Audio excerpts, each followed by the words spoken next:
Mild start to the morning, 73 degrees here in Denver, but look at really only 55 degrees this morning. They're in a nice cool morning. 40s, 50s in the west, 70 out there in Grand Junction as well. So lots of heat is going to be back yet again today. We will see a couple of showers and thunderstorms, already seeing a few lightning strikes in the west. I think that's where they were as yesterday, showers and thunderstorms over the west higher elevations. Nothing going on here in the east and no severe weather to worry about. So in Denver, 95 degrees today, partly cloudy skies, 92 tomorrow, partly cloudy skies. Now, a few storms in the forecast, a little bit cooler, 89 degrees. We're 79 on Friday after a cold front goes by with a much better chance for showers and storms. We'll take that into Saturday with a high of 81 degrees. So yeah, once again, it is going to be kind of warm around here after yesterday's record high of 99 degrees. When I was driving in this morning, my car thermometer said 76 or something. I was like, that can't be at 2 o'clock in the morning. Just shows you how warm it's going to be. Yeah, exactly. Yeah, we've got a warm air mass and we're just going to reheat it. So yeah, there it is. But a cool down's on the horizon. Yeah, don't worry, everybody. It's for everyone.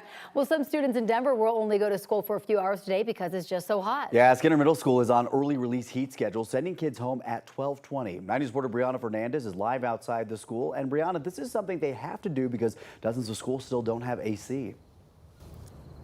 Yeah, that's exactly right. Like you guys mentioned it, they have to leave at 12:20, and that's happening right here at Skinner Middle School and other schools. Now, it's the first day of school for this middle school, but students and staff have to leave early because it is just too hot to learn. So we know this happens every year.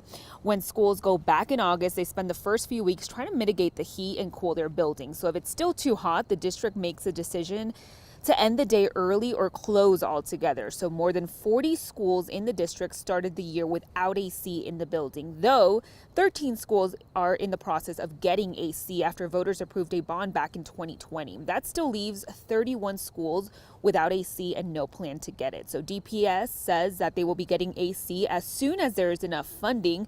They prioritize the schools based on how hot they get. So at the top of the list is right here, Skinner Middle, then Corey, Ellis, and Johnson Elementary. We know the school board will be talking about the heat mitigation and the funding, and that meeting is set to happen this Thursday. Now, those schools without AC, they do have a portable cooler and fans, and they also have someone just checking the temperatures to see how hot it gets. And then also if they need to call a heat day like they are today at Skinner Middle. Back to you guys in the studio. Yeah, it is just so hot out there. You feel for the students and the teachers there, Brianna. All right, thank you. And it's not just us in Colorado seeing record heat. Across the U.S., more than 8,500 daily heat records were broken in the last 30 days. NOAA expects 400 more will be broken this week. Most of that will happen across the central and eastern U.S. And today, more than 100 million people are under heat alerts from the Gulf Coast up to the Ohio Valley. Of course, parts of the U.S. are dealing with a lot more than heat right now. In the southern parts of Texas, they are actually preparing for Tropical Storm Harold. The storms are expected to make landfall in Corpus Christi by midday today. Some areas could get up to 7 inches of rain and strong winds. Power companies are telling customers there to prepare for outages as well. And Texas Governor Greg Abbott already deployed the Texas National Guard so that they can be ready when this storm hits. This morning, what's left of Hurricane Hillary is causing flooding concerns from Southern California all the way up to Oregon and Idaho. 16 million people are under flood watches. Hillary broke rain records in Nevada and was the first tropical storm to ever reach that state. Meanwhile, in Southern California, the storm left behind dangerous flooding.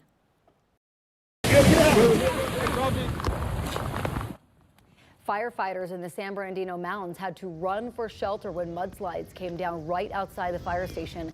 First responders say no one has died in the widespread flooding in Southern California, but cars did get stuck in water and mud several feet deep.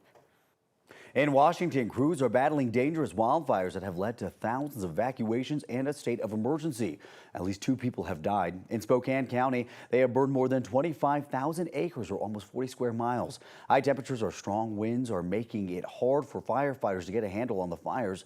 The governor is trying to get federal money from FEMA to help out. FEMA funding is already stretched thin because of other natural disasters, including the wildfires in Hawaii. For the first time since the wildfires broke out, President Joe Biden and First Lady Jill Biden visited Lahaina and met with people impacted by the fires. Some people have criticized the president over his response to the deadly wildfires, saying it took him too long to acknowledge it. His administration says he's been working behind the scenes from the start. While in Hawaii, President Biden signed a major disaster declaration promising to help Maui rebuild. The country grieves with you, stands with you, and will do everything possible to help you recover, rebuild, and respect culture and traditions when the rebuilding takes place. The mayor there says that 850 people are still missing from the fires, many of them children. 115 people have died. When natural disasters or severe weather like all of this happens, you want to think that you're getting the most up-to-date alerts. Yeah, and a 10-year-old from Lone Tree is trying to make sure that happens. So Unriyad Rao saw tornadoes happening across the country in 2020 and thought there must be a better way to let people know when they're coming. So he built a system using drones and sensors to track when tornadoes become dangerous. He says it can increase warning times by up to 40 minutes. His concept is serious enough that it's actually getting national attention now. It's called Revere, and for good reason. My device is named after Paul Revere, our famous American revolutionary, who warned people of the British like mine warns people of tornadoes. Rao is a really smart one. He says the next step is to get a patent for Revere. He also wants to expand the technology to help with warnings about wildfires. He is brilliant for sure. It's 6:07 right now. We're just one day away from the first Republican presidential debate. And within the last few hours, NBC released a new poll about the GOP candidates.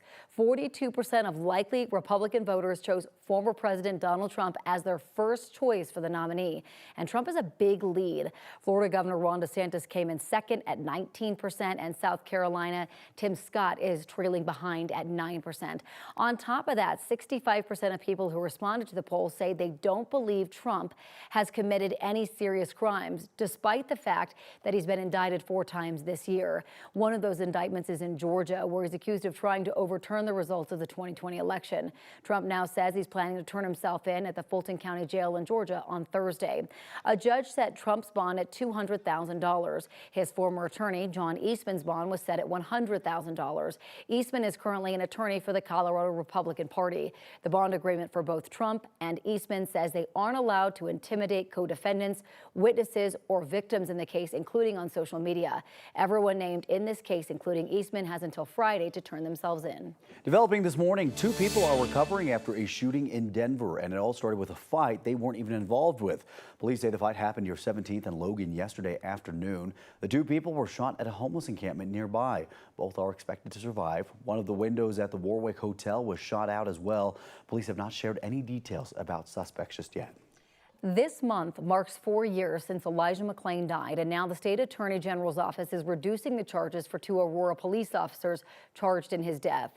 Prosecutors say they're trying to get rid of redundant charges, which could have impacted their time in prison if convicted. Former Aurora police officer Jason Rosenblatt and current officer Randy Rodema still face charges for manslaughter, criminally negligent homicide, and assault. Prosecutors dropped an enhancement charge tied to the assault charge. Police stopped McClain on his walk home despite the fact he did nothing wrong. Officers put him in a carotid hold, and paramedics injected him with the sedative ketamine. Our legal analyst Scott Robinson told us what prosecutors did might simplify things for the jury. The officers are set to go to trial in about 3 weeks. A third officer, Nathan Woodyard, is being tried separately, and the trial for the paramedics who sedated McClain is set for November.